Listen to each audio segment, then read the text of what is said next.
Started. Hey, welcome to the Leaders Lab, Jeff. Hey, thank you for having me. Such an honor and a privilege, and excited to be on your show. Yeah, your background is vast, and I don't even know where to start. And I guess maybe I shouldn't, maybe you should. But I saw you were a U of A guy back in the day. Where are you originally from? I lived in Arizona for about 20 years. Is that where you're from, or just where you went to school? No, just school. Born and raised in San Diego, and now Okay, back in San Diego. Yeah, awesome. So but you bear end up down. at U of A in your undergrad, and eventually, where were you going from there? What was your goal in college, and where was that going to take you? In college, I majored in regional development, which is basically Sim City, the game in real life. Okay. Why you build and develop certain areas. I was thinking real estate. Graduated a year early at 21 and had no idea what I was going to do with myself. So I enlisted in the Marine Corps and applied to law school and told the Marines if I get into law school, I'm going to skip out on the Marines, and they were okay with it.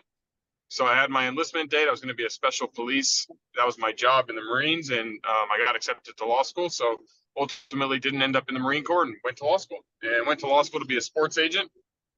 Through law school, I got a job lined up with Lee Steinberg Sports Agency, and that's where I was going to go after law school. In my third year in law school, I ended up having a daughter and getting engaged. And when I graduated, I realized I didn't want to travel the world representing grown-ups. I wanted to be a dad and be present. So graduated with six figures in law school loans and still no idea what I was going to do when I grew up. Nice. It's funny. I was in the military, and I was a MP, military police, while I was in. Um, so had a kid young, come out. You're loaded with debt. What's the next move at that point? I got a job. It's kind of what was required at the time. So I got a job selling payroll services for a company called ADP, which is a large payroll company around the world. Super And I did familiar. it just as I'm good. Yeah, I'm good in sales, and I knew I could make some money while I figured out what I really wanted to do. I always struggled with trying to figure out what I wanted to do forever. That whole idea of pick something and that's what you're going to be. And that whole idea always scared me. I never could say, hey, I see myself doing this for 30, 40, 50 years. And so, anyway, I got a job selling payroll, and I was really good at it. My first 6 months there, I was the number one sales rep in the country. Made President's Club first, and out of 2,000 sales reps, I got all this prestige. I made a bunch of money. Made over six figures my first 6 months. I bought a house, moved my daughter and fiance into it, and I figured, hey, I'll work here forever. This is great. I golf 3 days a week, and I work 25 hours, and it's a good quality of life, and I'm making a lot of money, and everything was good until January of 2008. And they gave me a $38,000 base pay plus commission. And if I had sold a certain amount, I was supposed to get a $17,000 bonus in my base and go to 54,000. And so I went to my boss in January of 2008 and I said, listen, I hit the bonus last month. When does the new salary kick in? And they explained to me I had to wait to the end of the fiscal year, which was June 30th. So I would get it in July, and that would be when my base would increase. And that moment was the worst moment for me. I just felt trapped. I saw my whole future not too dissimilar to the military, where it's like, hey, you have to be in service a certain amount of years to get this promotion. There's no way to fast track it. It's not a matter of my results, it's a matter of my time. And I hated that feeling. And so I went home that night and I told my fiance I want to quit and start my own payroll company. And back then, the word entrepreneur wasn't a word. Like, there were business owners and employees. It wasn't a thing. And so, and nor did I know anything about starting a company. And Right. she was supportive, and I said, listen, if I do this, we're gonna have to sell the house, and I'm gonna have to move us in with my parents because I don't have the resources to fund the company and us. And she wasn't working; she was in school as a cosmetologist and or in cosmetology school at the time, and she was supportive. And so I went in that next day, and I threatened to quit if they didn't give it to me. And I still was hoping they'd give it to me, and that would be that, but they didn't. And so they called my bluff, and so I quit my job, sold the house, and moved my daughter and fiance into my mom and dad's house. And at 20, I was 20, about to be 25 at the time, and um, started my first company out of my mom's Yeah. kitchen, which was a payroll company called iChecks. Big companies don't like that gun to the head approach, do they? You know what's funny No, about they don't. What's funny about ADP? So I was an entrepreneur when I was young. I kind of did it in reverse. I sold my company to a company you've probably heard of called Cintas, and Yep. Cintas, yeah, big business to business services company. And I used to train the reps there, and we used to try to pick off reps from ADP and vice versa. Those two industries love each other because it's all business to business, right? And it's all relationship, long term contract selling, and stuff like that. So super familiar with the 180 dials equals 18 appointments, and go in Yeah. and sell them. Also familiar with what they were probably doing with you there was going from like a junior rep to like an executive rep, and you were just gonna have to like wait your turn, right?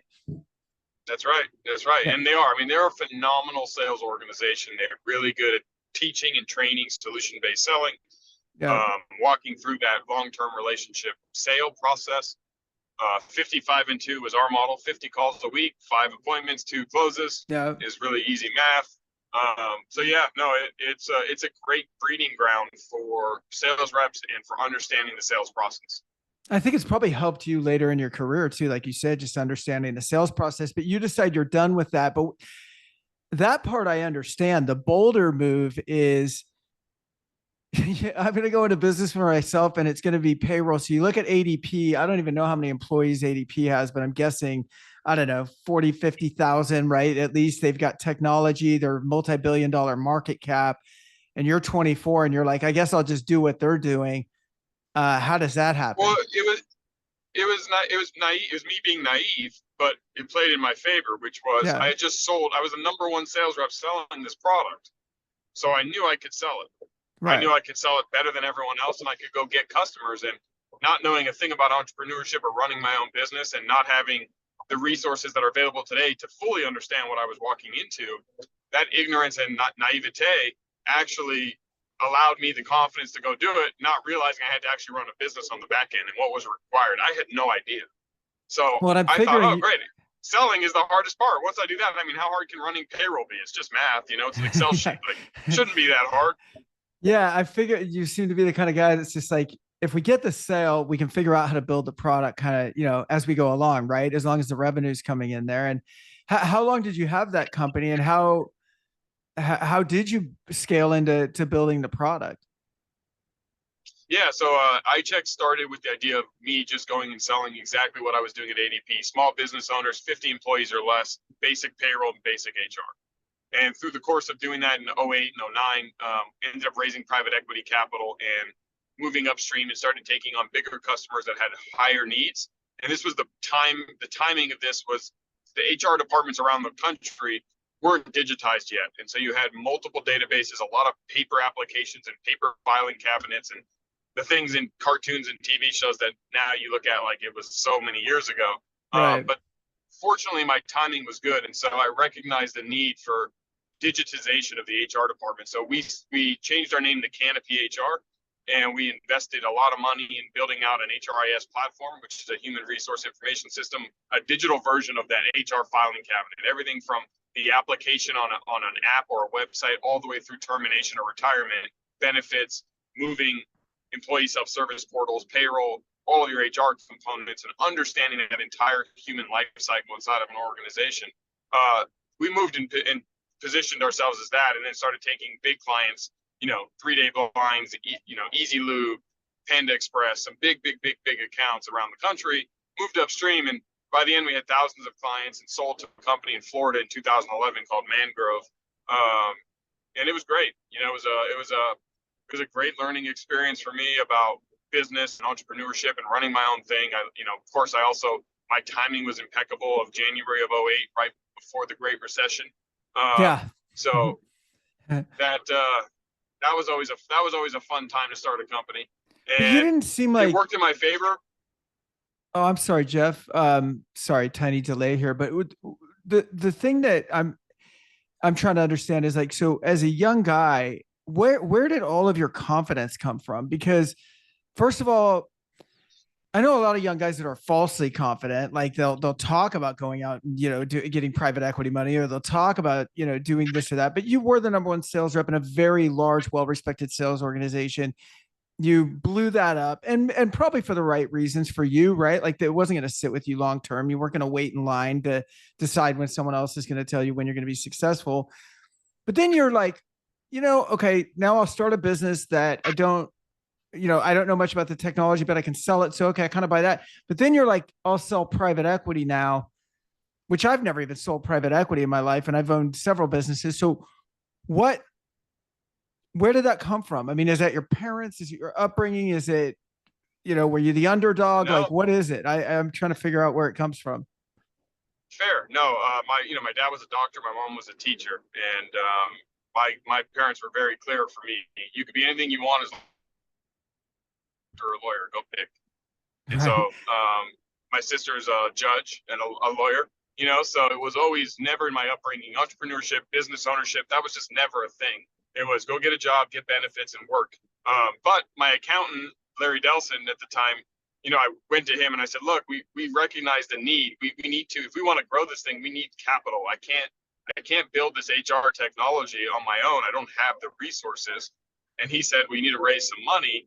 Why don't you put a deck together and start talking to professional money? And so, having never done it before, I said, okay. And again, ignorance can be such an amazing thing when you don't realize the mountain in front of you. So you just Right. start working and walking up it. We get paralyzed when we see how far we have to go. And it looks like such a daunting task that it's like, no way, this isn't going to happen. But back then, this was, 2007, 2008. YouTube wasn't really a main, like, no one didn't go to YouTube to learn things. And Google was there, but still, like, the Instagram didn't exist. I mean, the iPhone didn't exist. So we weren't an app driven society yet. We weren't, the answers of everything is in your pocket. It still was a lot of this unknown territory of how to do things. And you just kind of either had people in your network that you could ask, or you could be innovative and search the internet, but it just wasn't yet programmed in my behavior because I had grown up without the internet. So it was a different time, and it allowed me to not realize what was in front of me. And that allowed me to use the confidence I had generated from my own personal success selling the product, and then my success building my own company. And now I had a profitable business and we were making money. But my bigger clients, the ones I really wanted, were asking for things I couldn't deliver. I didn't have this technology. I didn't have the capability. And so when I would go and lose in a sales process with a company against ADP's, a mid-market, and they're talking about these, I'm not going to say ADP is not a great company, but they had antiquated technology even then. They just had Mm-hmm. it. I didn't even have Mm-hmm. it. So the fact that they were essentially bringing a calculator, and I was bringing a piece of paper and a pencil, and they were doing math on a calculator and I was doing it on a paper and losing, I realized I needed my own calculator. I didn't realize what I needed yet. And so that was when we first started to really understand what was going on. And then there was this company called PayCycle that sold. It was a huge sale in our industry, and they had this very cool, slick user technology that allowed you to basically run your own payroll in your office using technology. And it was like, oh, wow, people aren't going to just fax or phone in their hours anymore. Like, this is all going online. And so I leaned into it. So when we went to professional money and I started getting the pitch, I'm very good at articulating my message. I'm very good at, law school teaches you a lot of cool things. What I learned in law school that serves me the most is in law school, your opinion on the facts don't matter. So there are situations where I'll use like just a general set of example, a circumstance. Johnny walks down into the store and steals or grabs a chocolate bar and puts it in his pocket and leaves. The police get called and stop him. Defend Johnny. And you're like, well, Johnny stole that. How am I going to defend Johnny? But you're forced to put yourself in the opposing side's view and understand what is the best argument in case to be made. Right. Understand the set of facts from the other side. And that ability to use analytical thinking and not allow your bias and opinion to come in and put yourself on the side that you don't even agree with and form a compelling argument or case serves you so well in sales, because I immediately could put myself in my potential prospects' shoes and say, why are they going to sell against me? Why are they going to choose ADP? And I would just lean into it now. And I would come to you and I would be like, listen, I know I'm up against ADP, and nobody gets fired for choosing ADP. They're the best. 1 out of every 5 Americans are paid by an ADP check. So it makes total sense why you would want to go with ADP. But I've already now taken all of that ammunition out of it, where all the Mm-hmm. things they were thinking have been said by me. Now they're like, well, okay, but you're still here. Why? So now I have them where I want. And now I get to explain, well, my customer service is going to be better because you could be 1 of a billion or you could be 1 of 10. And 1 of 10 means I'm going to do everything I can to support you and ensure that you have the best customer experience with iChecks or Canopy HR in the world. I'm going to handhold you through. We're going to build and innovate around your needs. And now all of a sudden I made it about them. And I took myself as the underdog out. And so same thing happened with private equity. You know, when I sat in front of the private equity firms and we got offers from 4 different groups and we ended up choosing one, it was the same thing. It was, I had proven my sales capability at ADP. I had proven my sales capability competing against ADP, even with one hand tied behind my back with lack of technology. I clearly showed them use of capital, and it wasn't to pay my salary. It was to actually build a disruptive HRIS technology platform, which would enable us to compete at the highest level. And I also was clear on what my advantages were and my disadvantages. You know, the disadvantages of being a small startup company that's underfunded are you're a little speedboat and they're a cruise ship or the Titanic or an aircraft Mm-hmm. carrier. Mm-hmm.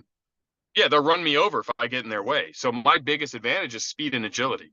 And that means that I don't need a lot and I don't have a lot of overhead. So the capital I was raising was not going to debt. It wasn't going to fund salaries. It was going to build technology, which would have a tremendous ROI if we're successful. But on the backbone, it wasn't just a technology play where we're just going to burn money and hope and pray that the market likes it. I'm still selling customers every day. And we were growing so fast, customer acquisition every single month, it was compelling for them to give us our capital.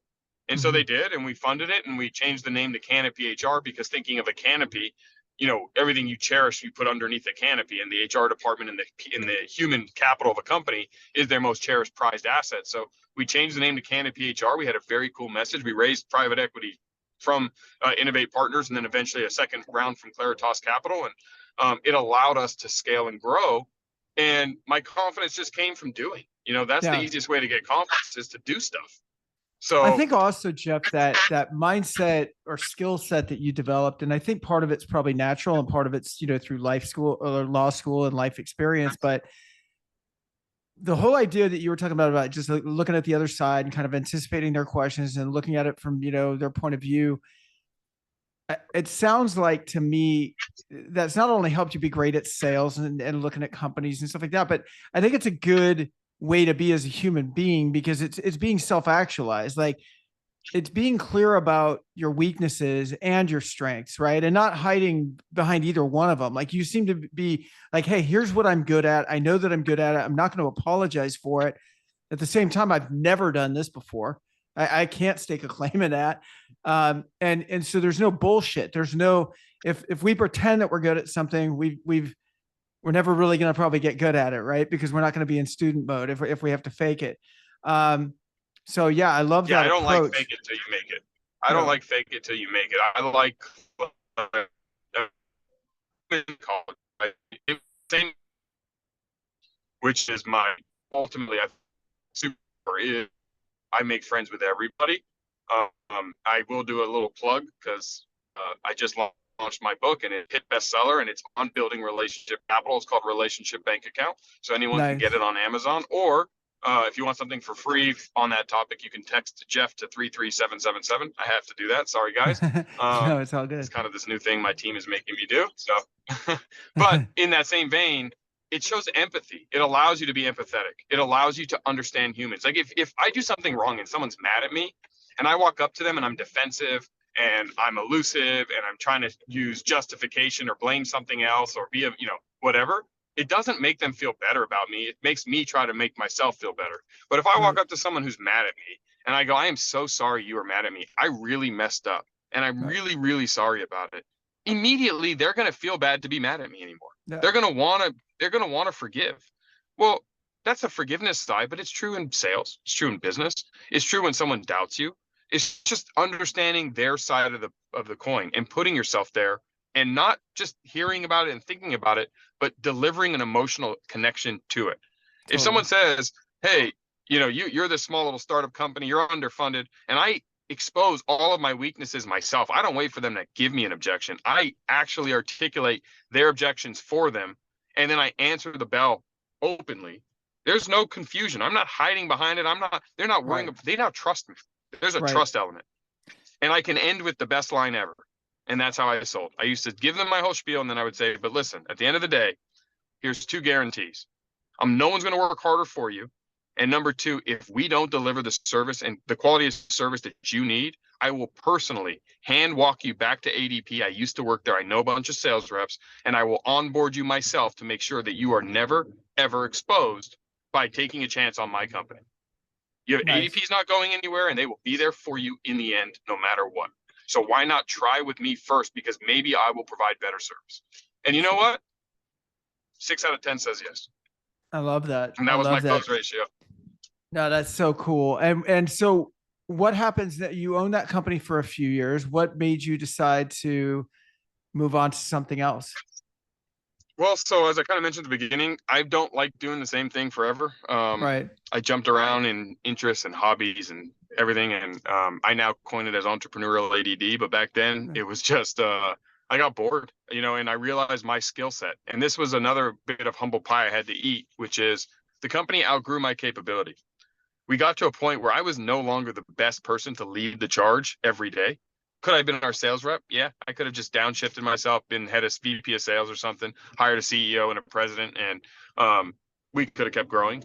But that's not my passion or my interest. So I was like, you know what? I want to do something else. I had started a recruiting agency on the side, and I vertically integrated it during the Great Recession because a lot of I got paid by how many employees companies had. And so one amazing thing most business owners don't do is ask their customers questions. They want to help and make your business better. So I used to always ask my customers, how are we doing? What are your biggest needs? What are some challenges you're dealing with today? And the common thing between '09 and 10 was we can't hire anybody.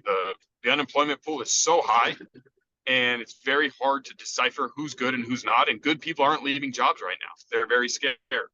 So I said, okay, well, we're the HR and Canopy HR, and we're a payroll and human resource company. I'll start a recruiting agency. So I started a recruiting agency just as a sole value add for my current Canopy clients, and said, if you're a Canopy client, we will do your recruiting for you. We charge you nothing. We'll just charge a small percentage of what the first year comp is. So if we don't get you somebody, you pay me nothing. So you had nothing to lose. And we started to find people. And because I had access to thousands of business owners and a bunch of employees inside of my inner working, I really got to understand the needs, and I built that on the side. And so when we sold, I kind of leaned into that for 12 more months and then sold that in 2000 at the end of 2011 because I lost the Canopy part. So it was now it was a whole different Yeah. business. And I wanted to get out of the human resource and payroll stuff. And my youngest daughter was born November of 2011, and I had offices in Orange County and San Diego and was traveling a bunch. I just felt like it was time for me to do something new. And I was like, you know what? Let me try some other stuff. And so 2012, I'd like to say it was the year I learned. I Yeah. started two companies that were failures because I was overconfident in what I was doing, and I lost sight of what made me successful. And at the end of 12, I decided I wanted to work with a computer because computers are mobile, and I could be at home more with my daughter and still do it. So I started a digital marketing agency, and I knew nothing about how to do digital marketing at the time, but I knew that I wanted to do it. And so I reached out to a buddy of mine. His name's Pat Flynn, and he had a website called smartpassiveincome.com and SPI, and he has a big podcast now, and he's pretty well renowned if you Google his name. Support him. He's amazing. And I reached out to Pat and I said, Pat, let me pay you 10 grand a month to teach me how to make money online. You seem to be amazing at it, and I want to do the same. And he laughed and he kind of said, look, let's go to lunch. But remember, the name of my business is Smart Passive Income. Yeah. I don't really coach and do that. Like, you're asking me for something I don't. You and I'm like, yes, I want to meet Neil Patel. He's a world-renowned digital marketer who co-founded Kissmetrics, Hello Bar, Crazy Egg, just an absolute rock star. And so Pat set me up with an appointment with Neil, or an introduction call, and we scheduled a call. And Neil had no idea what I was going to pitch, but I was pitching him to be my partner. And so I said, okay. And again, I put myself in his shoes and I said, okay, Neil probably gets hit up by 100 Jeffs a day. What and how can I separate and differentiate to make him want to partner with me? Not work for me and not work for him. I want him to partner with me. So what is the biggest pain point for a guy like Neil? And I did some research and I read all of his stuff on QuickSprout, his blog, and I realized marketing is a technical guy, but he doesn't really like sales. And the light bulb went off, and I'm like, well, I'm really good at that side of the business, business development and growth. So I did what I thought was the best thing, and I went and sold a six-figure digital marketing account before my call with Neil. And the way I did it was, is I went to one of my previous clients who I knew was doing a ton of revenue offline and wasn't doing much online. And luckily, this was 2012, so there were still some of those businesses that actually made more money offline through catalog sales than online. And I said, listen, here's the deal. I'm going to bring Neil Patel in. Me and him are going to be amazing to help, or he's amazing, and we're going to do a great job helping you grow your online revenue. Don't pay me anything. You are my first client with Neil, but Neil has done this for some of the biggest websites on the planet, and I'll just take a percentage of all of the growth I do for you online. And we And you have came up with not, a fair arrangement. and not to interrupt, but I you had never not spoke, even, yeah, you had never had a conversation with Neil about this yet. never. We had never met. Just through an email, we had a call set up. But I knew that That's awesome. because they weren't paying me any money, I Right. mean, what was the worst thing? Neil tells me to pound sand, and I go back to them and go, "I'm so sorry," and Neil Yeah. wouldn't do it, and I apologize. Like, Right. it was a white lie with no victim. There was no one who Right. was getting hurt by this. I was just preemptively doing stuff. And then I went, got my call with Neil, and they said yes. This company said yes, and so we signed this agreement for 1 year. And then I went to Neil and I said, "Hey, Neil, it's nice to meet you. I'm Jeff." And he said, "Nice to meet you. How can I help?" And I said, "Well, you can first give me your address. I have a check for you for $150,000. I just sold our first client." And he laughed and he was like, "What?" And I was like, "Yeah, I just sold our first client, and I want to pre-fund the deal with you because I want to give you value up front. I want to lead with value. So I'm going to give you what I think will be our first year's compensation up front, and I'm going to pay for it knowing we're going to get it back from the customer." And he's like, "Wait, who are you?" And then it was like that confusion moment. Right. But it was enough for him to say, "Let me fly to San Diego. Let's go meet with the client. Let me honor what you had already sold, and let's just hang out and get to know each other." And he did. We went to the client. He wowed them with his technical expertise. They were doing about 45 million offline through catalog sales and about 1.7 million online. We ended up in 4 years taking their business from that spread to doing over 75 million online and under 3 or 4 million offline. So Wow. yes, we cannibalized and took the same dollars and digitized it, which is good because it gives them a better return. But as you can see, we also grew the top line. So we Sure. made them a lot of money, and we made a lot of money in the process. And as a result of that sale, when Neil came and then he learned about my thousands of clients I had in payroll, my sales ability, he saw me in the meeting. He saw the fact that I'm not someone who's just going to over embellish and, back end sell and manipulate, but I'm going to talk and be honest. And he saw the quality of the relationship capital I had with all of my clients, that I never just sold transactionally. I build relationships that last. And he realized that, oh my God, this guy Jeff can tap into all those and bring a ton of business my way, and I can continue to do what I'm already doing. Why wouldn't I partner with him? And I made the sales case very compelling. So we partnered.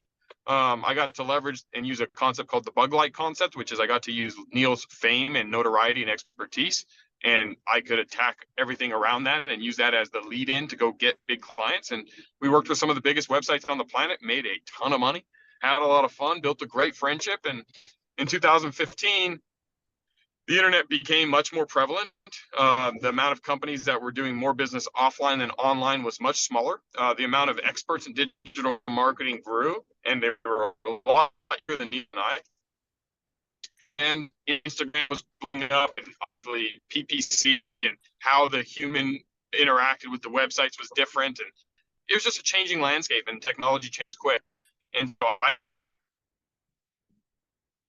positioned to continue, got tired of it. It was about 3.5 years. And as you can kind of see, that's kind of my duration. And sold off the clients to Neil. Started his own firm called Neil Patel Digital that he started in 2016. And we sold off some of our clients, and he took some of the best ones for himself. And he's still one of my best friends, and we have a great relationship. And I went and hung out with my kids for a little while, and that was the end of that. And just kind What of year? enjoyed that exit and that opportunity.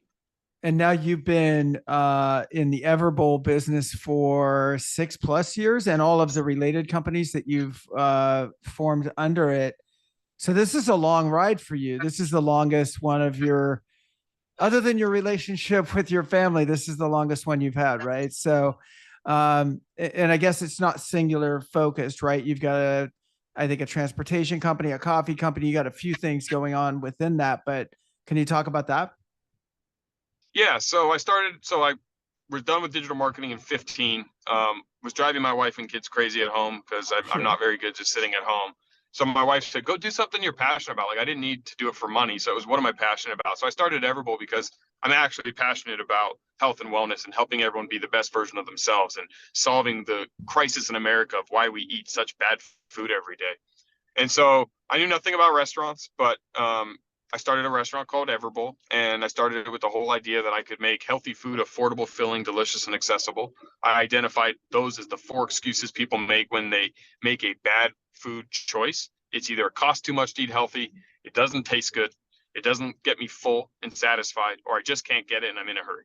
So if I could make healthy food affordable, filling, delicious, and accessible, I can negate those excuses and make it a very easy choice for people to make a positive choice. And so I opened my first restaurant in 2016. And I use this concept that I learned with the recruiting agency of vertical integration, which means I vertically integrate other divisions or companies inside of my main thing to support my main thing, just like the recruiting company did for Canopy. And so my first restaurant cost me 300 grand. And I realized, well, those are expensive. And if I want to go build 100 of these, that's a lot of money. And so I have choices. I could go raise more money. I could use a lot of my own capital and put a lot of it, expose a lot of it to this risk. Or I could do this exercise that I love to do, which is I write my problem down.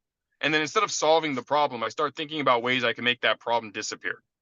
Not solving it, but just make it to where it's no longer a problem. And so why do restaurants cost so much money? The answer is because you need to hire general contractors and you need to hire and source inventory on a one-off basis. So you have no buying power, you have no economies of scale, you have no supply chain setup or an assembly line for what you're doing. And it's one-off work all the time. And that's very expensive. And so I was like, well, I'm good at starting companies. So why don't I start a construction company just to build out my own Everbowls? And that would be what I would do. I don't need to make money with it. I need to bring down the cost. Well, now all of a sudden, restaurants costing too much money wasn't my problem. It's how do you start a construction company? It's a new Right. problem, but it's a better problem for me. And so as a result of that, what I've been able to do over the last 6.5 years to keep me focused on Everbowl and not let my entrepreneurial ADD kick in and me get bored is I've started a handful of supportive, vertically integrated companies that allow me to get back into the weeds of a startup and go back to the roots of what I love to do, which is starting companies while still maintaining and supporting my main thing, my overarching Everbowl. So today I have a president of Everbowl who runs the day-to-day. I don't. Smart. I am involved, but I'm not. I am essentially just top of funnel sales. I do a lot of speaking where I attract franchisees and I attract partnerships and influential celebrities and athletes who get it, who are endorsing us or buying franchises or being brand ambassadors. That's where I get to focus. But I'm spending more time with WeBuild. So WeBuild is the name of the construction company. We build all the Everbowls, but now we build all of the big chickens for Shaquille O'Neal. We build stretch zones and Capriottis and Wing Zone and a whole bunch of other emerging brands that are growing again and again and again and had the same challenge that Everbowl had, which is it costs too much to build one of these. My franchisees spend too much. There's no economy of scale and all that. We handle all that for these brands. So I have Everbowl, which has been great. We have 370 stores sold around the country, 60 Wow. plus open. Drew Brees is our biggest franchisee. He's bought 100 or purchased 150 locations, and he has 10 of them open. And then I have a company called Unevolved Products. So sourcing superfoods from around the world is expensive. Again, another problem. How do you source superfoods? So I flew down to Brazil, met the locals, met the factories, understood the process of how acai turns from getting picked from a tree into the product we eat here in the United States. And I said, well, I can do that. So I started a product importation and manufacturing company called Unevolved Products. And we source our own superfoods. We manufacture our own flavors and bases and create proprietary products in the superfood space to sell back to our restaurants. And so when COVID hit and supply chain got disrupted, ours didn't because I didn't have any customers other than my own and I had all the Right. ingredients. And so it builds this vertical integration starts to build a moat around your company, which protects you from threats, protects you from macro events, from attacking, companies that attack us.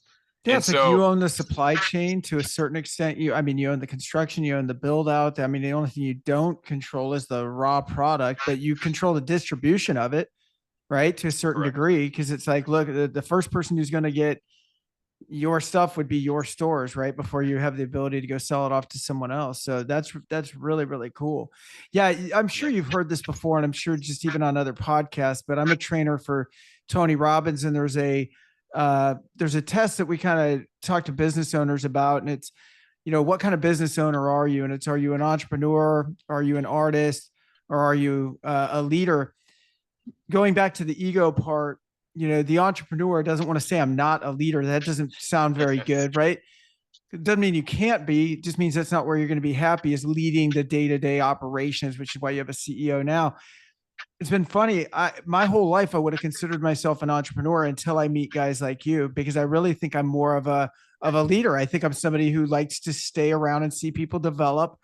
I've got enough entrepreneur in me that I can have my hands in a few different pots, but I don't move around all that much. You know what I mean? And then the artist is someone who, just wants to be on stage for, or, if they're a speaker, they want to be on stage to be on stage, or if they're a coach, they want to coach just to have the experience of coaching, not necessarily of building the business. Right. And Right. so to me, I'm like, when I heard you on some other podcasts and I followed you for a bit, I'm like, yeah, this guy is truly like cut out of that cloth, and it's so rare to see. Like Zuckerberg would be a rare example, whether people think he's a good CEO or not. That's just a very rare example of someone going from literally college startup to CEO of a multi-billion dollar company. You just don't see it very often. Maybe him and Elon Musk are the only two I can even think of at that level, right? Right. So what's next for you? Well, so just started because why not? So I'm Yeah. glad you use those three because I get asked a lot, what is my definition of an entrepreneur? Yes. And before I answer, I'll ask you, Ken, what's your definition of an entrepreneur? Well, my definition of an entrepreneur is not just someone that wants to start or can start a business or has an eye for business and can develop something. It's the idea that in and of itself is the thing. It's not really building the business, it's establishing the business. It's the rush comes from the creation. So I see entrepreneurs as more serial entrepreneurs, in the definition that society gives it to me. Is it's sort of like the old saying, the chase is better than the catch, in a way, right? It's like, I'm going to build this thing and we're going to take it to 100 million. But then if they get it to 100 million, they're going to be bored out of their friggin' mind and they need to move on to the next thing. And in fact, they probably do it well before they got to 100 million. They probably do it when they knew it could get to 100 million, or maybe it's only doing 8, and they're like, okay, I'm out. What about Yep. you? What's your definition? So I've summed it up to just a problem solver. That's it. Yeah. If you enjoy solving problems, you're an entrepreneur. And you can be, whether you start a company or you work for a company with an entrepreneurial mindset. To me, it's just, I love solving problems. And when the Right. problems that are being solved are no longer the big ones, they're like minor optimizations or tweaks, or they're just Yes. different in scale, I get bored. And that's what I've clearly found out about myself. So that's why I love starting companies, because you and me have an idea here today on your show and we want to go start a company tomorrow. The amount of problems that we're going to face is tremendous. And that's why most entrepreneurs and business owners struggle, is because the sheer velocity and volume of problems that flow on a daily basis, whether it's macro events like COVID, supply Mm-hmm. chain, inflation, capital drying up, or inability to grow revenue, or their internal things about how do I find and recruit good talent? How do I keep that talent? How do I deal as the leader or the head of the company when you have two amazing team members that don't see eye to eye, and one of them has to go, or they can't work well together, or you have vendors who don't deliver and under deliver or back end sell you. I mean, the number of problems are just so grand. I love that. And Yeah. I found that out about myself over the last 20 years, which I never thought of at the beginning, right? I used to be like, who wants problems? Like, I want All right. sunshine. And to your point of an entrepreneur or someone who'll sell the company or get to 100 million and be bored, it's because there's no more big problems for them anymore. They're different. Right. Right. Once the SOPs are established, it's like, really, so Mm-hmm. taking someone like you and going, hey, you're going to run this huge business unit and it looks good on paper. Let's say it's $1 billion company, but let's say your goal is to grow 2.5% and reduce turnover from Okay. 20 to 18. You'd put a bullet in your head, right? You'd be like, I'm never Yes. gonna do this. But for That's some hell to people, me. that's what they want. I know, I could tell. Absolutely. And that's why the ADP thing didn't work either, right? It was like, I know you couldn't articulate it then, but it was like, oh, really? You're going to just paint me in a box and then you're going to tell me, no matter what my performance is, the prize is somewhere out in the future and it's dictated by someone else, right? Like entrepreneurs cannot Correct. handle that. Yeah. No, and I'll be honest, it was a big load of humble pie that had to be eaten by me to learn that I am not the guy to be the leader of certain size company. And Right. at my payroll business, I'll share this story because I think it's important for your audience to do this moment. I kept recruiting and because it changed my whole life. I will tell you, I've made $25 million more the day I recognized this one thing. So Mm-hmm. this is the value of it. Like I can quantify it for my own life, $25 million Mm-hmm. because I figured this out. Everyone was leaving me. All of my good talent on my Canopy HR, my payroll business, I would hire amazing people. They were incredible and they would leave. And they would leave because I had an ego because I was trying to be the leader. I was forcing my leadership on them and saying, I'm this 25-year-old founder kid and it's my way or the highway, but I got to put, oh, great idea. But what if we do this? Let's do that because now I have my DNA in it. And I had to Mm-hmm. sign my name on everything so I get the credit. And people kept leaving and I kept blaming them and blaming them like, oh, they just don't understand. And then finally I had that mirror moment. I'm like, you know what the common denominator is between all those amazing people that left? Right. Me, Right. me. What if I get out of their way? What if I attract good people to a growing business, an exciting business, something we're doing, and I give them the freedom to be excellent? You don't tell Michael Jordan how to play basketball when you recruit him to your team. You give him the ball Sure. and let him be Michael Jordan. You let Scottie Pippen be Scottie Pippen, to use a sports analogy. Um, it's what you need to do. And so the day I did that, the day I said, you know what, I'm going to be the best version of me I am, I don't care if I get any of the credit. I'll be the director of high fives and hugs. I will recruit amazing people. I'm going to be the dumbest guy in the room, and I'm going to surround myself with rock stars. I'd rather be third string on the championship team than the number one player on the team that lost. And the Totally. day I had that pivot of mindset, everything changed. And now I have incredible humans that work alongside me. I get to lean on their expertise. I get to go to elevations in our professionals stature and career and companies that I would never have gotten to on my own or I am not capable of. And I get to do what I'm really good at, which is use my relationship capital to attract incredible human beings and use my entrepreneurial mind to start companies that are a little disruptive and I see the world a little different way so I can create the vehicle and let them figure out how we get to the moon or to Mars or where we're going and piggyback on their expertise and let them put their DNA in the company and they stay longer and they take us higher. And so you're right. There are leaders and artists and entrepreneurs. And I used to want to be a leader, and my ego would tell you, no, I have to be. No, I lead in my own way, but I'm Right. not the bona fide definition of a Well, leader. and you being the best leader you can is getting out of the way, right? Of the day to day sometimes. And I think the other part, you're bringing up a really good point about when I was younger, it was the same thing. First companies I was in, it was that attitude of like, if I give it to someone else, they're never going to do it as well as me. You hear people talk about it all the time. It's people sometimes wear it like a badge of honor, like, "Ooh, I left for the weekend and everything fell apart." And I'm like, who is that a reflection on? And it's funny because Right. once you get that lesson, once you understand that not only is delegation going to keep your people in because that's what they're there for. When you talk about them putting their DNA into it, that's why they're leaving. They're like, this guy doesn't care about me. I'm just like a little wheel in his little machine, but it's his machine. It's not my machine. It's his. It's not even ours.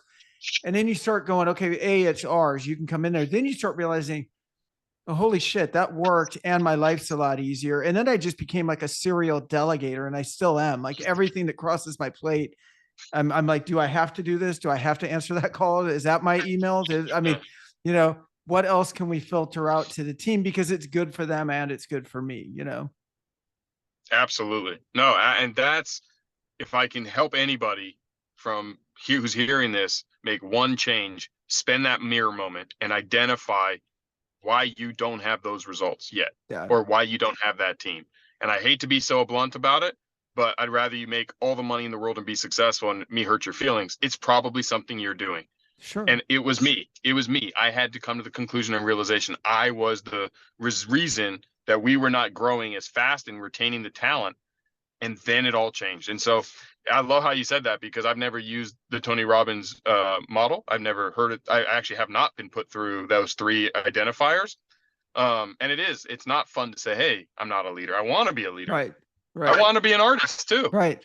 I'm We're all a not. little bit of all three, but we all have one obviously that we like lean into super heavy. So are you guys still taking on franchisee applications for your Everbowl, and how else can our listeners support you or find you? And we'll put all of this obviously in the show notes, but Oh yeah, absolutely. Yes. Go to everbowl.com/franchise, fill it out. And we'd love to have a conversation and find entrepreneurial minded human beings or business leaders that want to take control of their financial freedom. We have a really cool system.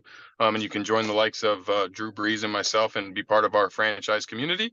If nice. you're building any retail store, whether it's retail or restaurants, and you're building a lot of them and you're trying to scale, give me a call as well. WeBuildStuff.co. We are actually pretty good at building out those things and showing you how we can save you probably 50% and do it a lot faster. We build Everbowls in 3 days today, and the average full build out cost is 100 grand. Our competitors are 300, just to give you perspective in dollars. You've even To inter- not to interrupt you, but I listened to a podcast from you from a year or two ago, and you've already cut the time down. It was still 100 grand, but I think it was a week, like as yes. recently as a year ago. But now you can build them out in 3 days once you show up. Yep. So the product will arrive to the location on Monday, and my guys fly in on Monday. We start work Tuesday and we leave Friday. So Wow. Tuesday, Wednesday, Thursday, we build the store. It's all done. We warranty it, and it's great. So again, if it's something you're doing and you're struggling with, reach out. We either be able to help, or as hopefully you've learned, I'll be honest and tell you we can't. And then just interact with me at Fenster Jeff on Instagram. You can reach me on LinkedIn, Jeff@everbowl.com. Very soon, JeffFenster.com website will be live. I did just release my book, so if you want to learn about how to develop the relationships that I've been able to, the Neil Patels, the Shaqs, the Drew Breeses, the David Meltzers, it's not something I created. It is something I was taught, and I was mature enough to understand and be a sponge about, and now I regurgitate so everyone else can do the same. You can get it on Amazon. If you can't afford it, reach out to me. I'll send it to you for free. Or once again, you can text the word Jeff to 33777, and I give you this little Network to Millions playbook PDF. Sorry, but I'm doing this personal No, I branding love thing, it. and I have You a don't gotta personal apologize. branding coach, and they're telling me I have to say this stuff. It feels very awkward to say it. So, and you're the You first say it podcast really I've ever well, said all that on. until the apology. It was rolling really well until you apologized for it. It sounds great. Well, I Um, feel so inauthentic because anyone who knows me knows that's not like it's just not normal, but it does provide value. So what I will say is, at a minimum, you will get this PDF that will give you some amazing things you can implement tomorrow. I hope you do that. I'm not going to back end sell you anything. You're not going to go into some crazy list. So there's really nothing other than it's just a way to see how many people are reaching out and who are we impacting and how we are impacting them. yeah, And man. my new customer is people. So we're trying to start a two-way communication. Jeff, such a pleasure to meet you, man. Thanks for telling us a little bit about your story and all of your wins and all of your bumps in the road that you've had to overcome along the way. But I'm really impressed by you. Honored to meet you. Thanks so much for taking the time. I appreciate it. Thanks, Ken. And as I said, man, I'm a fan of you and your show. I appreciate and privileged that you gave me the opportunity to come on. And I look forward to building our friendship from here. All right, brother. Take care. Me too.